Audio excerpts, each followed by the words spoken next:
电影进我口，档次全都有。大家好，我是阿星，今天要给大家介绍一个妈妈因为女儿长得太美，心生嫉妒，将女儿埋进面粉里的故事。电影名字叫做《隐形守护者》。故事发生在西班牙的一个小镇上，小镇上住着这样一家人，他们一家4口经营着一个面包店，店面虽不大，但足够能让家庭富裕。这家人有2个女儿，而今天要说的故事就发生在小女儿的身上。小女儿叫酸菜，是一个从小天生丽质、惹人喜爱的姑娘，可是她却有一个很悲惨的童年经历。她的妈妈心理扭曲，非常讨厌长得好看的女人，认为长得好看的女人都是狐狸精，都会勾引她的丈夫，所以长相绝色的酸菜从小就被妈妈虐待。每次酸菜长漂亮，妈妈就会将她的头发剪秃，然后把她埋进面粉里，直到酸菜变丑才准出来。对此爸爸也很无奈，为了保护酸菜，只好将酸菜送给了远方的姨妈抚养。就这样20年过去了，长大后的酸菜成为了一名女警，此时的妈妈已经被送进了精神病院，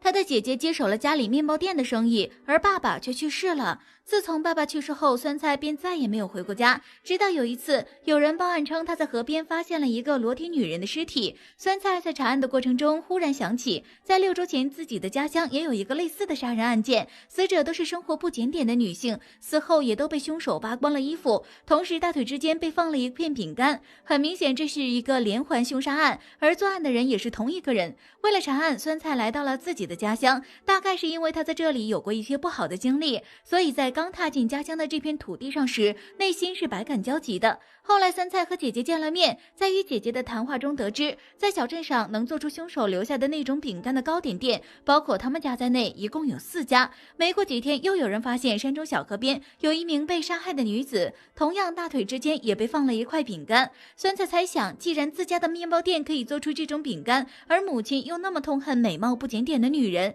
这么一综合，好像母亲杀人的可能性很大。于是酸菜立刻找到了自己的母亲，母亲躺在精神病医院的病床上，见到酸菜后，她的情绪非常的激动。酸菜明白，以母亲目前的这种柔弱状态，她不可能是杀人凶手。医院的护士告诉酸菜，平日里不管是谁来探望她的母亲，她母亲都会非常激动，而唯独她姐夫来探望时，母亲的情绪才会平和一些。听到这里，酸菜察觉到了一丝不对劲儿，于是他开始试着调查起了姐夫。在调查中，酸菜发现了很多端倪。这天酸菜来找姐姐，却刚好撞见姐夫行凶，同时姐夫也发现了酸菜，他二话不说就朝酸菜扑了过去。身为警察的酸菜虽然练过一些作战技能，但他终究只是一名女子，3两招就被姐夫摁在地上。姐夫告诉他，这些私生活不检点的女人都该死，这是酸菜母亲一直捍卫的真理。正当酸菜以为自己要命丧于死的时候，只听砰的一声，姐夫倒在了血泊中，然而开枪的正是酸菜的姐姐。之后，附近的警察纷纷赶到了现场，